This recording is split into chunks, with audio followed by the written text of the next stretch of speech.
He slid the papers across the marble counter like he was offering me a favor. His smile was thin, rehearsed. "Accept my mistress," he said, mangling the word like it was unimportant, like it wouldn't end us. I didn't look at him. I looked at the pen. I signed.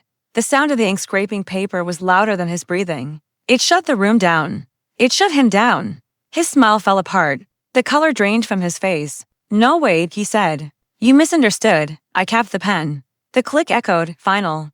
He hadn't misunderstood me. He had misunderstood everything. I thought back to when we first met, how he asked real questions and waited for answers. How he learned my silences. How he used to call me steady.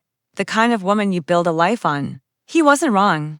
He just forgot what steady can do when it moves. We built fast, a house, a company, shared accounts, shared names on papers that mattered. He trusted me because I never raised my voice. He mistook control for weakness. Men do that.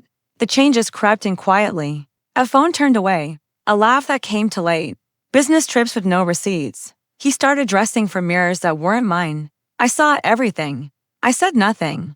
The proof didn't arrive as a confession. It showed up as a calendar invite. He forgot to delete a hotel name, a time block labeled strategy. I took one picture, then another. Then I closed the app and made dinner. Heartbreak screams if you let it. I didn't, I planned. I reread the prenup he bragged about when we signed.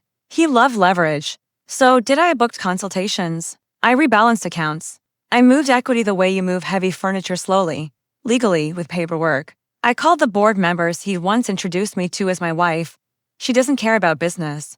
They cared very much about what I had to say. I learned about the mistress without ever meeting her, her resume, her hunger, her talent for being temporary.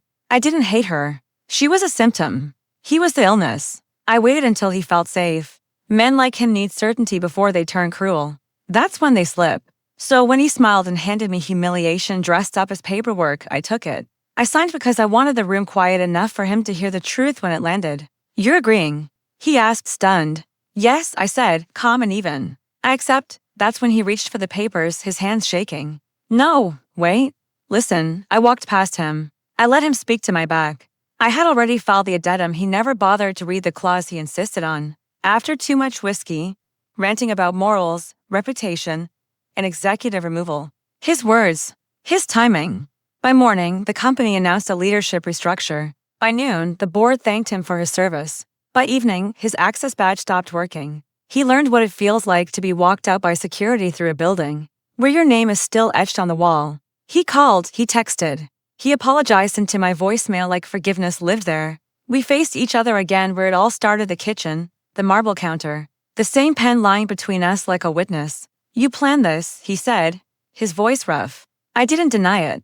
"You planned worse." He cycled through anger, bargaining, nostalgia. He reached for my hand and grabbed nothing. "The mistress?" he asked. "She's gone." "I know," I said. "She was never the point." "What do you want?" he whispered. I leaned in just enough. "I wanted you to understand replacement." I showed him the papers he never imagined seeing from my side of the table. The interim CEO appointment with my name on it. The investor letter written in my voice. The injunction stopping him from selling shares he no longer controlled. He stared at the numbers like they could bleed. "You took my place." "No," I said. "You handed it to me." I just accepted. Silence has weight when it's deserved. I let it settle on him. In the weeks that followed, he got smaller. The world didn't collapse. It reorganized. People listened when I spoke. They always had. I just stopped softening myself for their comfort. I didn't feel victorious. I felt clear. Betrayal shows you where the exits are. Revenge teaches you how to leave without turning around. Now when I think about that smile, how confident he was, how generous he felt offering me disgrace, I feel something close to gratitude. He showed me exactly who he was. He underestimated me completely, and that was all I needed. I signed because I already knew the ending.